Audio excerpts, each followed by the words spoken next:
이제는 노인공화국? 세대 갈등이 폭발하는 이유. 나이 들면 다 노인이 된다. 이건 누구도 피해갈 수 없는 진리예요. 그런데 요즘 뉴스를 보면 노인공화국이라는 말이 심심치 않게 나오죠. 이미 한국은 고령화 속도가 세계에서 가장 빠른 나라로 꼽히고 있고 곧 노인 다수 사회가 된다고 합니다. 젊은 세대는 세금 부담과 일자리 문제를 걱정하고 기성세대는 나는 이제 사회에서 밀려난 사람인가 하는 상실감을 느낍니다. 이런 상황에서 세대 갈등은 점점 커지고 있어요. 그런데 가만히 들여다보면 갈등의 뿌리는 은퇴 이후 삶에 대한 불안에서 시작된다는 걸 알 수 있습니다.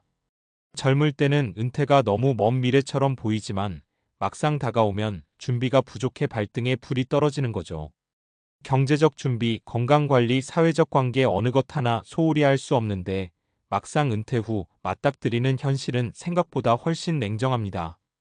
오늘은 노인공화국이라는 말이 왜 생겨났는지, 그리고 은퇴 후 삶을 어떻게 준비해야 세대 갈등 속에서도 스스로 흔들리지 않고 살아갈 수 있을지 얘기해 보려고 합니다. 1. 고령화가 만든 세대의 벽. 한국은 이미 65세 이상 인구가 전체의 20%를 넘어서는 초고령 사회에 들어섰습니다. 은퇴 연령은 점점 빨라지는데 기대 수명은 83세를 넘어섰죠. 즉, 은퇴 후 2030년을 살아야 하는 시대가 온 겁니다. 이게 무슨 뜻이냐 하면 은퇴 후 기간이 사실상 제2의 인생이라는 겁니다. 하지만 사회 제도나 개인의 준비는 여전히 정년퇴직 인생 마무리에 맞춰져 있어서 그 뒤의 삶이 공백처럼 남아버려요. 젊은 세대 입장에서는 왜 내가 낸 세금으로 노인들을 떠받쳐야 하냐는 불만이 나오고, 노인 세대는 우리는 평생 일하면서 나라를 키웠는데 왜 무시받냐는 억울함이 생깁니다. 결국 갈등의 핵심은 노후를 어떻게 살 것인가의 문제와 연결돼 있다는 거죠. 2. 은퇴 후 삶에서 마주치는 세 가지 현실. 은퇴 준비를 할 때는 늘 돈, 건강, 관계 세 가지를 얘기해요. 그런데 막상 은퇴 후 현실을 보면 이 셋 중 하나라도 무너지면 삶의 균형이 크게 흔들립니다. 사례 1. 경제적 준비 부족 70세 김 씨의 이야기. 김 씨는 35년 동안 직장 생활을 하고 퇴직금을 받았습니다. 이 정도면 노후는 충분하겠지 싶었죠. 그런데 자녀 교육비와 결혼자금으로 돈이 빠져나가면서 남은 건 시원치 않은 국민연금뿐이었어요.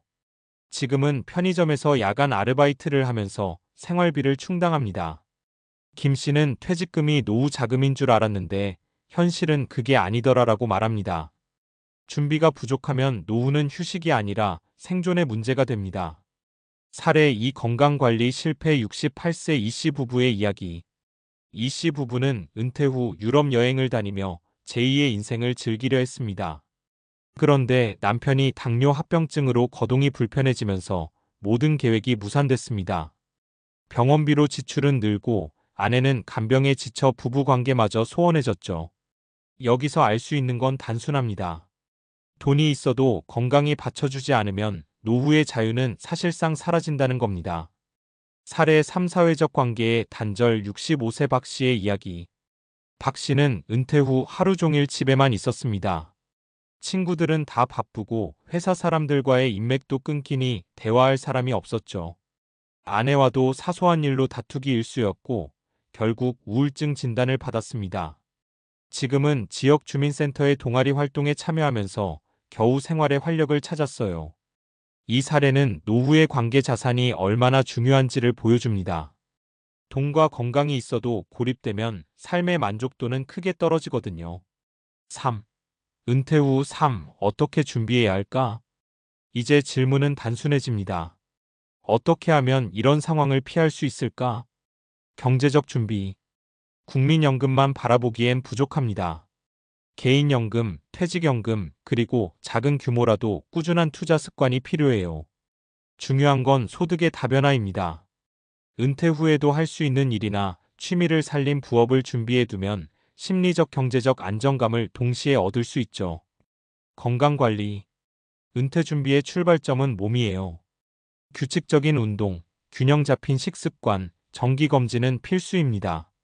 중요한 건 미래의 나를 위한 투자라는 마음가짐이에요. 관계와 역할. 은퇴 후 가장 두려운 건 쓸모없어졌다는 감각이에요.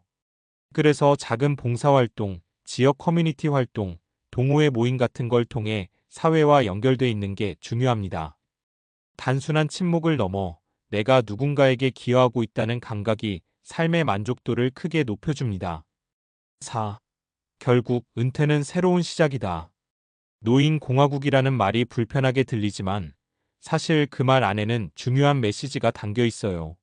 앞으로는 노인의 수가 늘어날 뿐 아니라 노인 사회의 질이 우리 사회 전체의 질을 결정하게 됩니다. 준비 없는 은퇴는 세대 갈등을 키우지만 잘 준비된 은퇴는 오히려 세대 간 다리를 놓을 수 있습니다. 생각해보면 은퇴는 끝이 아니라 새로운 시작이에요.